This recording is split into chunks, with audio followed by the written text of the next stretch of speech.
তো এখানে ভাতটা বসাই দিছি, ভাতটা বলকও চলে আসছে, ভাতটা হইতে থাক। আর আজকে হচ্ছে আমার খাবার মেনু, এখানে হচ্ছে পেঁপে পেঁপে শুইলা ফেলছি, পেঁপে দিয়ে মুরগি দিয়ে সাথে একটা গাজরও দিব। এই হচ্ছে আমার খাবার। আমি খাবো পেঁপে আর গাজর, সানি খাবে চিকেন। তা আমার আমার ওই দুইটা পেঁপে বলছিলাম না আগের ব্লগে, যে 1 কেজি পেঁপে নিয়ে আসছিলাম, 1 কেজিতে 2টা পেঁপে উঠছে। তো একটা পেঁপে একদিন রান্না করছে, আর এই যে আজকে একটা, এটা। তো এটা এখন রান্না করব। আসসালামু আলাইকুম ওয়া রাহমাতুল্লাহি ওয়া বারাকাতুহু। Welcome back to my channel. আমি ঝর্ণা কাতার থেকে বলছি, যে যেখান থেকে এই মুহূর্তে সংযুক্ত হয়েছেন, আশা করি সবাই ভালো আছেন। আলহামদুলিল্লাহ আমিও ভালো আছি। তো রান্নাঘর থেকে বলতেছি, চলে আসলাম রান্না করার জন্য। আজকে ম্যাডামদের কোনো রান্না নাই, কারণ আমার ম্যাডামের বড় ছেলে হচ্ছে, যে আসলে দুপুরে মেনলি খায়, সে হচ্ছে সফরে গেছে কাতারের বাহিরে। তো ম্যাডাম সম্ভবত আজকে এখানে খাবে না, তো রান্নাও নাই। কিন্তু আমাদের জন্য তো রান্না করতে হবে। ভিতরে সব কাজ টাজ কমপ্লিট করে এসে এখন আমাদের জন্য রান্না করতেছি। ভাতটা হয়ে গেছে প্রায়, তরকারিটা রান্না করব। আসলে আজকে ভিতরে কাজ করছি, অনেক বেশি কাজ করছি, আবার একটু উঠছিও দেরিতে, যার কারণে রান্নাটা একটু দেরি হইতেছে। আর আমাদের রান্না তো একটু দেরি হইলেও সমস্যা নেই,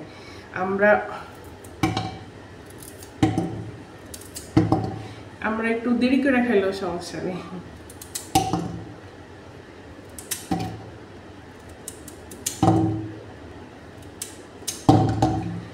এই যে পেঁপে পেঁপে জানি কিরকম কালার হয়ে গেছে, স্বাদ ধবধব, মানে মোবাইলে বোঝা যাইতেছে না। মনে চাইছিল কি জানেন, গাজরও আছে, পেঁপেও আছে, যদি লুইবা থাকতো, হ্যাঁ ভেজিটেবল, চাইনিজ ভেজিটেবল রান্না করে খাইতাম। দেখেন পাইকে গেছে, বোঝা যাইতেছে না মনে হয়। কি অবস্থা!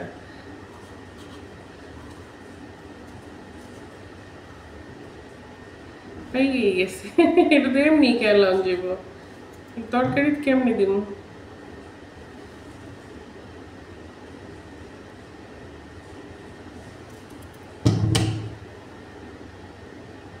পাইকে গেছে পেঁপে, বিচি নাই, 2-3টা বিচি।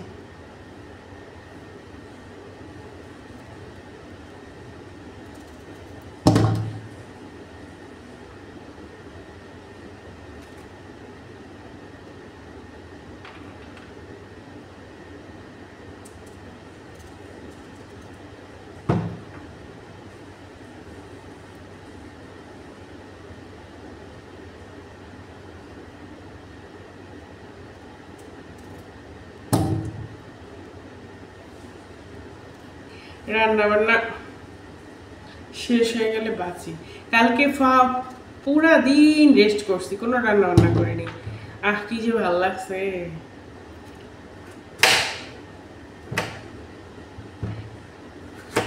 মাঝে মাঝে এরকম নিজেকে রেস্ট দেওয়াটা ইম্পর্টেন্ট, কিন্তু এটা হয় না, পরের বাসায় থাকলে আর কি হয় না।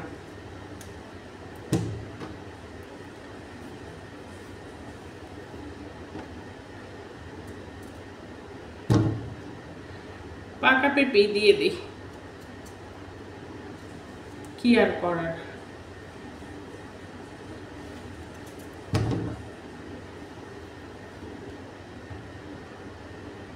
দিই তো, মিষ্টি কিনা।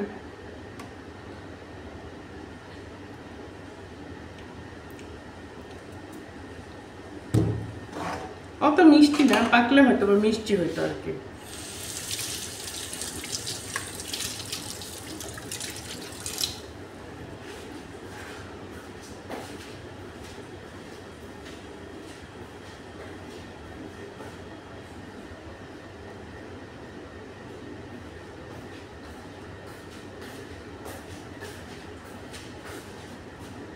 পেঁয়াজ কেটে নিতেছি।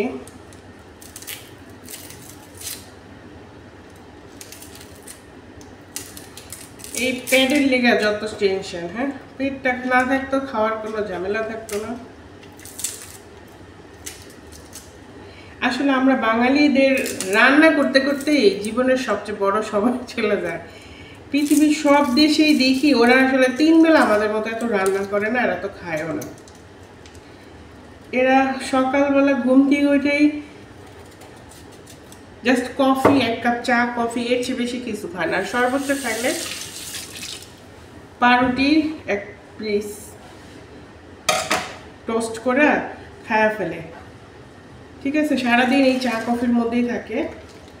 দেখা গেছে বিকেলে গিয়া এরা ওই ভারী খাবারটা খায়, লাঞ্চ যেটা আর কি। রাতেও তেমন কিছু খায় না, ঘুমায়া যায়, ফ্রুট বা হাবিজাবি এগুলি। আর আমরা মানে 3 বেলা ভাত, আমি তো 2 বেলা ভাত খাই, 3 বেলা না। তারপরও ওই 2 বেলার রান্নার মানে খাওয়ার ঝামেলাটাই অনেক কিছু।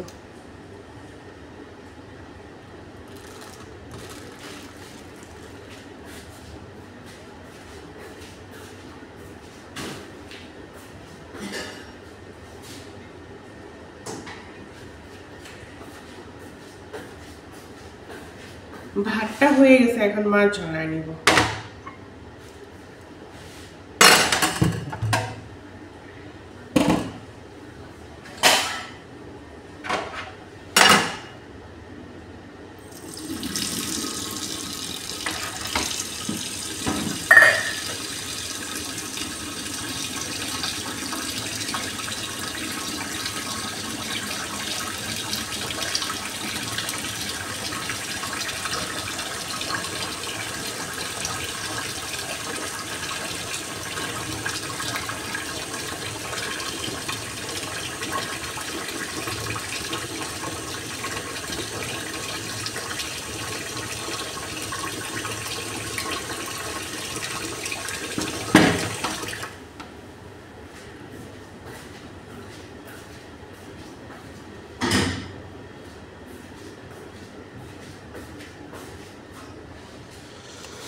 তো আলহামদুলিল্লাহ আদা রসুন পেস্ট ছিল না, মাংস রান্না করব। তা আদা রসুন আমি আবার যখন নিয়ে আসে একবারে পরিষ্কার করে ফ্রিজে রেখে দিয়েছিলাম, মানে পেস্ট না করে, যখন যতটুক লাগে তখন ওইভাবে পেস্ট করি। কারণ হচ্ছে আমার না আদা রসুন অনেক বেশি একসাথে পেস্ট করে রাইখা দিলে তরকারি রান্না আমার কাছে তরকারিটা না ওইভাবে ভালো লাগে না। বাট যখন তখন যদি রান্না করা যায় আদা রসুন পেস্ট করা, ওইটার যে একটা টেস্ট স্মেল তরকারির, ওইটা আমার কাছে অনেক বেশি ভালো লাগে আর কি। তো যাই হোক, তারপরে আমি অনেকটুকুই করছি। আসলে অনেক সময় হয় না, সময় হয়ে যায় না, হয় না। যেমন যখন আমি এই আদা রসুনগুলি পরিষ্কার করছি, আমি যদি ওই সময় পেস্ট করতাম এরকম বাটির মনে করেন 3 বাটি হইতো। তো 3 বাটি খাইতে খাইতে আমার অনেক দিন লাগতো। তো এই কারণে আমি 1 বাটি 1 বাটি করে রাখছি আর কি। আর এই যে এইটুক আমি এখন ওই মাংস রান্না করবো না, এখানে দিয়ে দেবো, সমস্যা নাই। এটা এভাবে থাক, ফ্রিজে রেখে দেবো। তো আমি আজকে তেলের উপরে মুরগিটা একটু ভাইজা নিব, এর জন্য হলুদ মরিচ পরে দিব, হালকা একটু ভাজা হোক।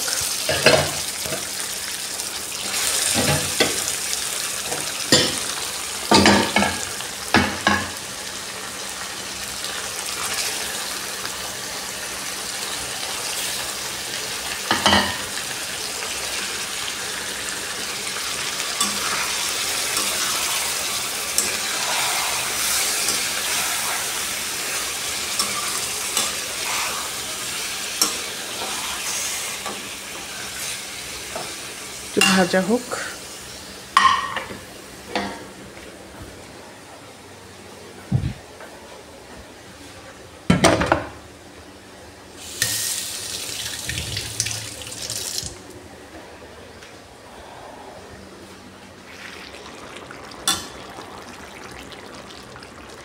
তো মাংসটা কষাইতেছি, আর একটু কষায় তারপরে হচ্ছে ঝোল দিয়ে দিব।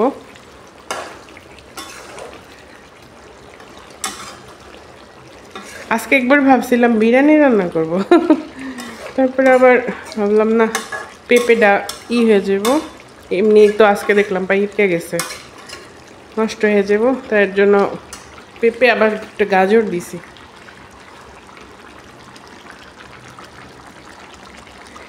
কাঁচামরিচ দিছি অনেকগুলি, কারণ পেঁপে মিষ্টি তো, এই যে কাঁচামরিচ, লাল লাল কাঁচামরিচ দিছে।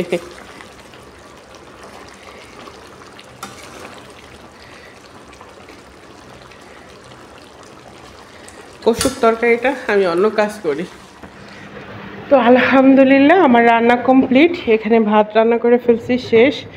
আর এখানে তরকারিটাও রান্না করে ফেলছি, আপনার পেঁপে দিয়ে গাজর দিয়ে হচ্ছে এই কি বলে চিকেন, রুই মাছ বলতে যে মুখ দিয়ে এসে পড়ছিল।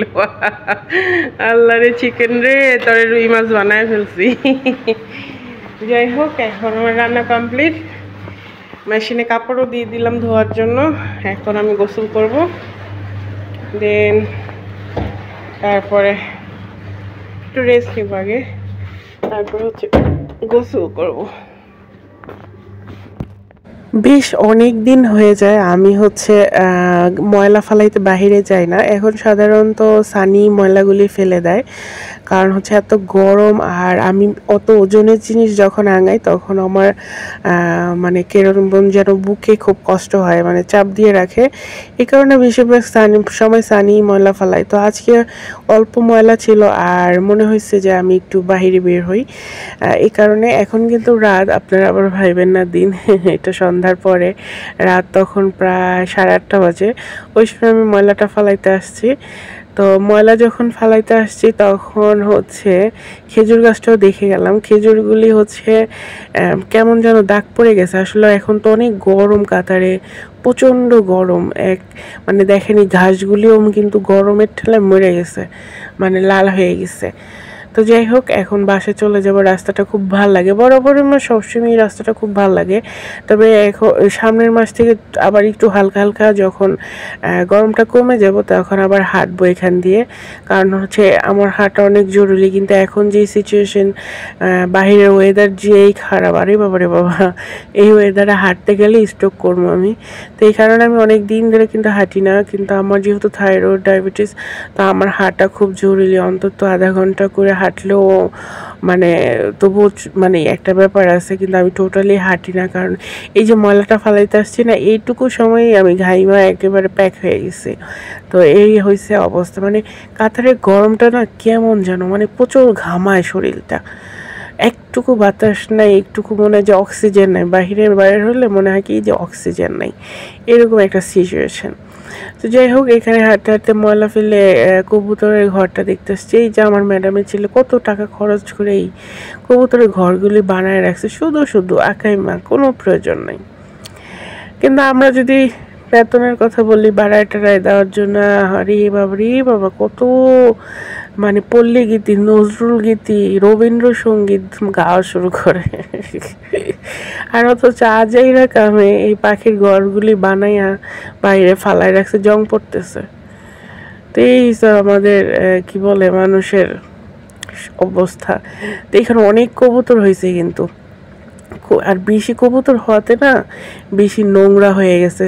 অল্প কবুতর থাকতো সুন্দর হইতো, মানে আশেপাশে এত কবুতরের পাক, তারপর কবুতরের টয়লেট, মানে আর গন্ধ প্রচুর। ওই যে ফার্মের মুরগি পাললে যেরকম একটা গন্ধ কয় না, ঠিক সেম ওরকম গন্ধ। কারণ আমি দেখছি কি যে ফার্মের মুরগির যেসব খাবার খাওয়ায় না, ভুট্টার ভাঙা, গম ভাঙা, আরেকটার সাথে কি যেন আছে লম্বা লম্বা, ওগুলি এই কবুতরকেও খাওয়ায়। এমন এর জন্যই এত বাজে গন্ধ করে।